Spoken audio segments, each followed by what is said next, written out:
So there was officially going to be a Harry Potter remake on television. I knew one day there would be a remake, but I didn't expect it to be this early in my lifetime. Just last week I was wondering which version of the castle they might use for it. Would they use the version of the castle from the films? Or would they go in a different direction? Well, it looks like we've already got our answer, and it's the movie version. That is unless Warner Bros. Were just hastily reusing assets in a last-minute announcement. But that definitely wouldn't be the case, right? They've definitely never reused assets before. What's interesting though is they're specifically using the version of the castle from Deathly Hallows, complete with its stupid viaduct. In this video, me and a friend will dive into the complete history of the Deathly Hallows version of the castle, why its viaduct is stupid, why it's been shunned from the marketing, and why despite all of that, it's returning for the Harry Potter TV series.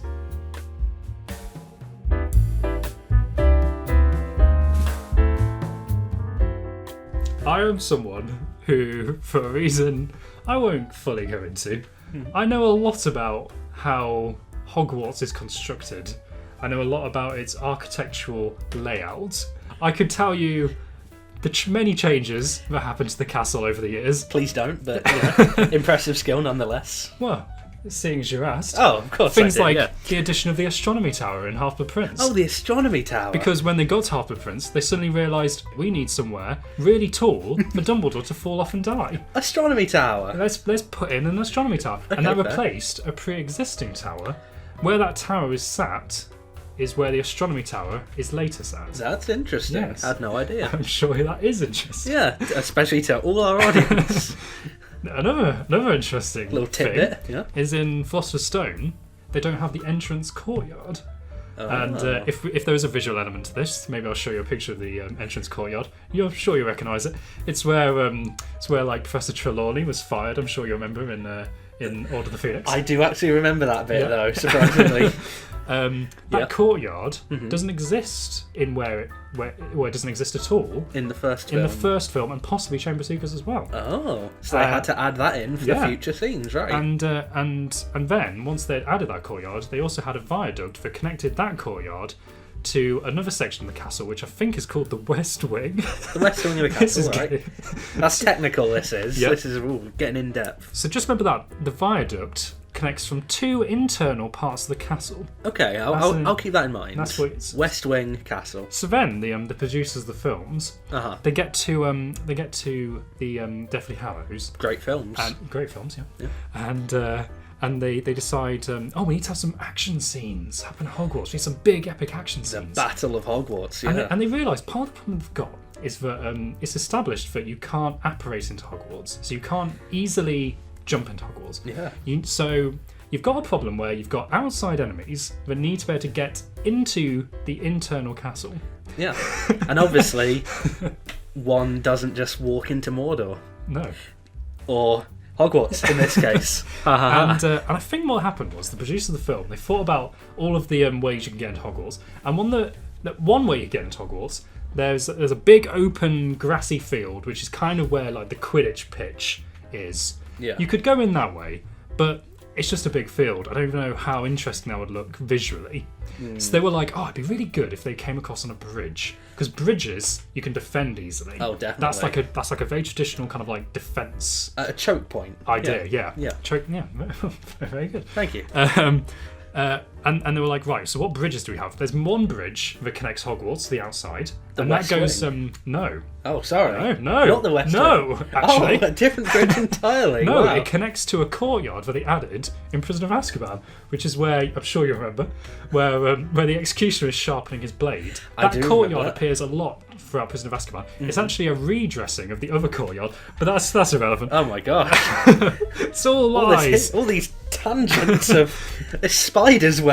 I'm getting lost in it, to be honest. That courtyard, it's got a big clock tower, so I kind of think of it as the clock tower courtyard. That's good. That's a nice- connected yeah. to that wooden bridge where Lupin and Harry stand. A lot of this was added in Prison of Azkaban, you see.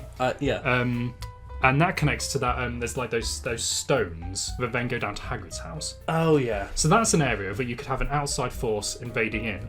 Means But so, yeah. I think they looked at that and they were like, visually, this doesn't work either. Because to get up to that bridge, you've got to go up a hill, That's not very interesting. You kind of want enemies to look imposing, to be on top of a hill, coming down. An invading army, Yes. Whereas you don't want it to be an uphill struggle for them. It's not very intimidating to look down a hill and see a force coming up at you, because you've got the advantage there. Easily, so I think they were like, that bridge doesn't suffice. It doesn't suit their purposes, so what did they do because of that? Well, they took an existing bridge, the viaduct, that connected the courtyard to the west to the west wing, as I remember. And they decided to shift where this viaduct connects to. So instead of being from one internal point, I can see you look disgusted. Well, disgusted is a bit strong. Confused might be better, but They changed it from connecting the courtyard to The west another wing. internal part, the west wing, Thank you. and instead connected to a random field. Which, to be fair, logistically from a Hogwarts point of view, doesn't really make a lot of sense. I don't know why would they need A random they field. get into Hogwarts by boats or by carriages, and the carriages go over the flat land. You can't. Oh, so a hill would be useless to them. Why are they going It would there? be strange. It would be too much work for those Those winged demon horses. Those poor death horses, if I remember correctly, the shadow beasts. So that's a strange element. That's deliberately horrifying for any child that's you've already seen- gone through trauma to then have to see winged demons. Have you seen someone who's died? Well, why don't you look at like the Grim Reaper horses that we use to get you kids into Hogwarts? Instead of just using the boats like the first years do. Or maybe just some nicer animal, really, that isn't so related to death. They could have a train as well. They could have another train. Maybe. We've seen trains in the films. Trains are quite effective. But no, death horses. Death horses. Anyway, so the open field. So they made this bridge specifically to make for cool action sequences. And to be fair, it is kind of cool. Like they've got the big giants running down the bridge and stuff. Which, fun fact, in the film, some of those giants actually use the Quidditch hoops as weapons. Oh, I didn't know that. I'm gonna have to watch it again. At least one of them, I recall, had sort of a broken hoop. You know, it's half the hoop, and it was using that as a weapon in the Battle of Hogwarts. That's like a taunt. That's like, look, I've took this thing that you love. Exactly. And I'm gonna kill you. I'm gonna smack you with it. But wait, doesn't that include another logistical issue then? That giant would have gone through the Quidditch field to pick that up. The Quidditch field isn't around where that viaduct is. They've done so many bad things with this. I don't know how they expect us to like these films. But honestly, like it did actually annoy me watching Deathly Hallows because I was like, "That's wrong." You realised it at the time. Yeah. Oh wow. Why? I knew something was off. It was only in later years that I was like fully nerded out and Your found out spider why. senses were tingling, and then you thought, "I've got to do some research into why this was so wrong."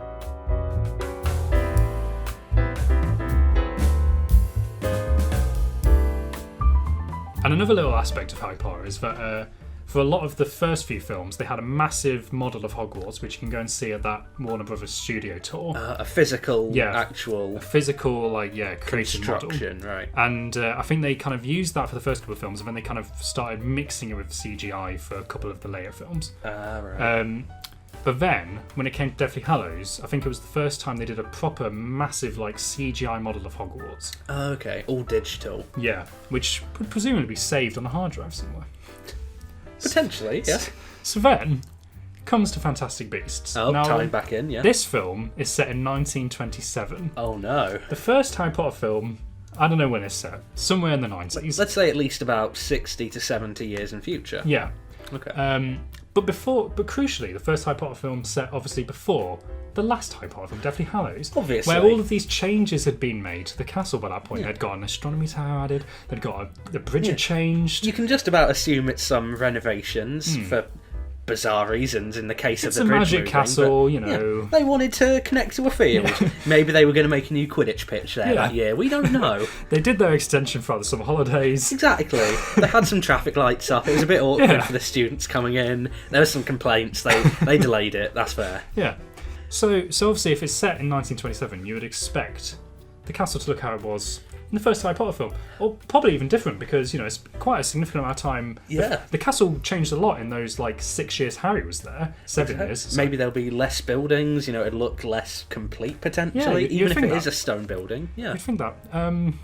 What's interesting is that. Oh no! What? It's for the viaduct. The viaduct that connects the courtyard that doesn't exist in Philosopher's Stone to the West Wing, the viaduct is there, and it's connecting to a hill, like it is in Deathly Hallows.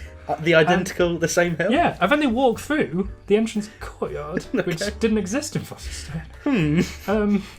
There was a trailer for Fantastic Beasts 2. There was. And they showed Hogwarts, and immediately I was like, oh, Hogwarts! You were right away noticing it. Yeah. And then they teleported in. Sorry, apparated. Not teleport. Key difference. Stupid. They apparated into that bridge. And I was like, that bridge didn't exist. This is pre Deathly Hallows. Why is that bridge there? This doesn't make any sense. Yeah. And they've apparated into Hogwarts, which, if I'm led to believe, is that something that you're not meant to go to? But I'm not sure. Maybe if you're the Ministry. Oh, they have a pass. Yeah, that's fair. It's possible. Maybe they introduced the apparating rule after. Maybe there'll be an interesting reason in these films why they introduced that rule. That would be amazing. That'd be interesting. Maybe after this podcast, they'll publish a new book in the series, Harry Potter, A History of the Renovations of Hogwarts, where it'll detail every single little bit of construction that was done. It'll give an exact date. It'll give a reason why Dumbledore, some years, actually went, you know what, I did quite like the bridge connecting to the random field. I'm going to bring that back. Let's have that back. I think it would be a great idea, as long as we don't get, invaded anytime soon. It'd be lovely. Well, thinking about it, that bridge connects to that hill after Dumbledore dies. And Dumbledore at this point is part of Hogwarts. He's, maybe Dumbledore did really hate that bridge, and he was looking at that bridge, thinking, "God, if we have this bridge, we could very easily be invaded by a bunch of trolls and Voldemort followers, Death Eaters, Yeah, that didn't exist at the time. He was thinking it. He was thinking ahead. Exactly. He's that kind of guy. Yeah. And he looked at that bridge and he was like, that's a very poor choice. We have to change it. We have to change this. If I become headmaster, which I'm going to try and become, give it my best shot. The first thing I'm doing, I'm going to get rid of that bloody viaduct. I'm going to move that viaduct. I'm going to make it connect to the West Wing. Yeah. And also, I've always hated this bloody entrance courtyard. I'm just going to get rid of it. I'm going to clear that out. I'm going to save on the budget. And do you know what I think he also said, actually? Sure. He looked at the astronomy tower and went, bloody hell, someone could fall off that and die. He said, we can't get rid of that. That's dangerous. We've not even got any proper railings. It's literally just a doorway to the outside. Someone can get pushed off of that and die. We need to just strip that out. Let's get rid of it. It will be a safer place. This is a kid's school, for Christ's sake. We need to do better. Let's not have any troll invading bridges, and let's not have any push off to death astronomy towers. And he sorted that. He did. Yeah. And now Dumbledore went, and it's all gone to as a result. They put the bridge back against his wishes, and it's horrible now. Then they get invaded. They do. Oh. Not respecting Dumbledore's wishes, and that's where it gets them. Tut tut.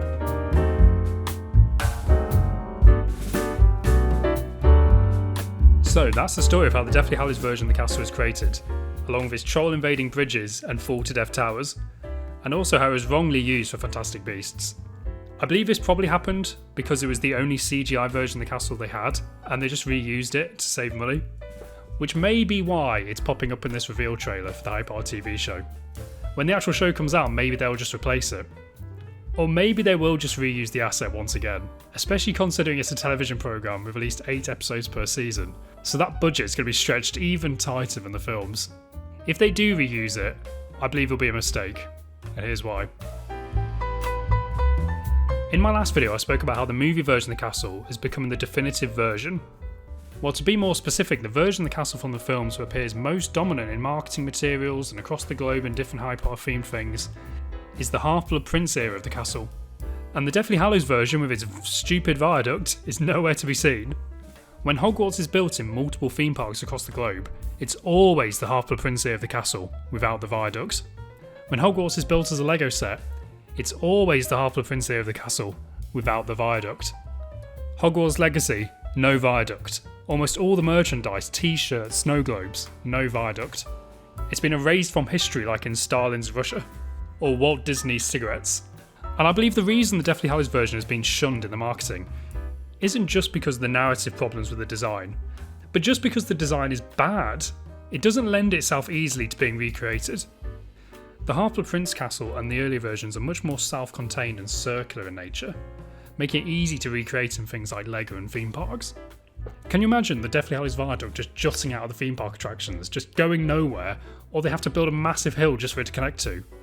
The Half-Blood Prince version is just a far simpler, more logical design, and it's much easier to reproduce. So who knows, the trailer appears to show that they might be using the Deathly Hallows version of the castle, but there's going to be a new cast, there's going to be new music, there's going to be new sets. There could be a completely new version of the castle once the actual programme comes out. So we'll just have to wait and see.